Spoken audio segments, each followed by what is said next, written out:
Thank you as ever to the wonderful people who leave comments on my videos. And I'd like to draw attention particularly to Steve C., who is always ready to leave the most entertaining comments. And some of them I agree with, some of them I so vehemently dislike. But I'm so proud that this site has become a place for debate. It's also, incidentally, become a place for a certain amount of trolling.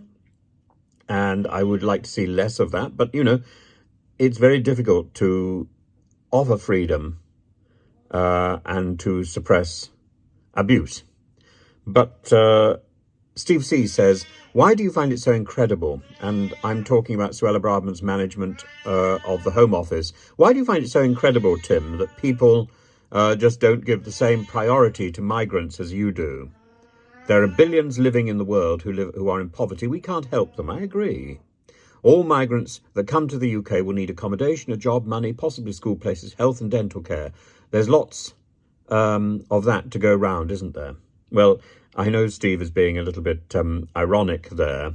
Yeah, the point is, when people come to this country asking for help, we should provide it if they deserve it. If they are vulnerable and in need, then we should give them help. That means we have to have a Home Office which processes the applications swiftly. That hasn't been happening since Mrs. May was the Home Secretary. She wound everything down. She called it a hostile environment. What she actually instigated was a thing called laziness. And we've been suffering the consequences ever since. Now, it's not only hit migrants and refugees and asylum seekers, it's also hit students. Anybody who's wanted to process student visas will know how difficult it is in this country, and will know how complex it is and how the rules keep changing by the year.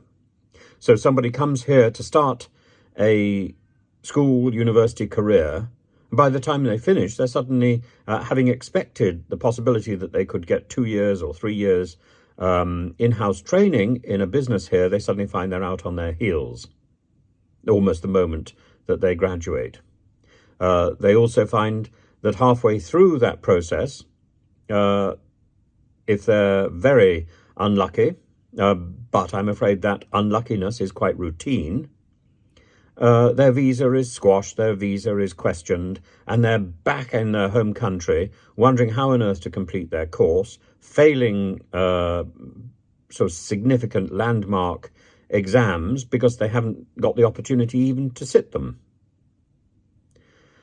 The Home Office is a wreck, and I question the way we are doing business. I'm not suggesting for a moment that we have open borders. I have read all the books on open borders. I've got 2 copies of a book called Open Borders, by the way. So I'm not unaware of the arguments. But I think we are using the language of the Dublin III Protocol to pretend that people are under an obligation to claim asylum in the first safe country that they reach. That isn't true.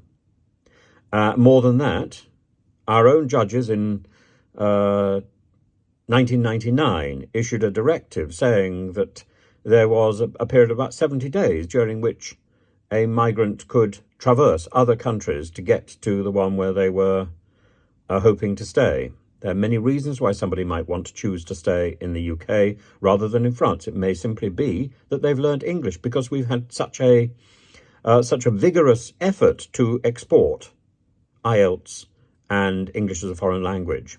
It's become a big money earner for us. And this is partly the payback.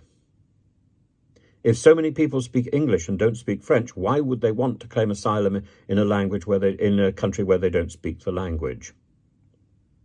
Now, they may have very good reasons to claim asylum, but what is happening in our Home Office is we're not processing the applications. We are moving people around, we are putting them in hotels, and then we are encouraging the local population to storm the hotels and to object to the fact that there are migrants battening off our pleasure in these hotels, in these 5-star hotels. Well, even if they were once 5-star hotels, which I think very few of them are, they certainly don't behave like five-star hotels when they're filled with migrants.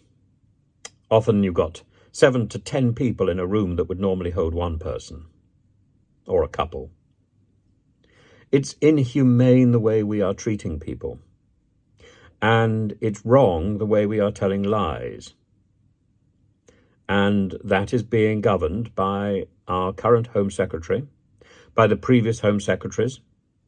These people are being supported by other ministers in Parliament who, again, are not doing their job. People like the Department of Digital Culture, Media and Sport. And yes, I target these people because I think that when someone is elected to Parliament and someone is appointed to be a minister, they should actually do the job that they've been appointed to do and have been elected to do. They shouldn't be running off, getting extra money from appearing, from presenting a television programme. I think that is wrong, deeply, deeply wrong, even though, as television presenters, people like Jacob Rees-Mogg are very good. Then he should resign from Parliament. He needs to make a decision about which job he wants to do.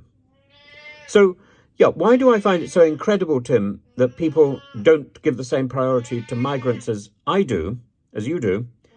I find it incredible because our concept of civilization is dependent on the care we give to the stranger and the care we give to those who are more vulnerable than we are.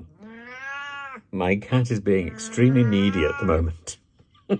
I must attend to him. There we are. Look, I'm sorry. I'm not giving you enough attention. I'm talking to this strange contraption. Look, you are the most important person here. Come on. Shh. Sit down.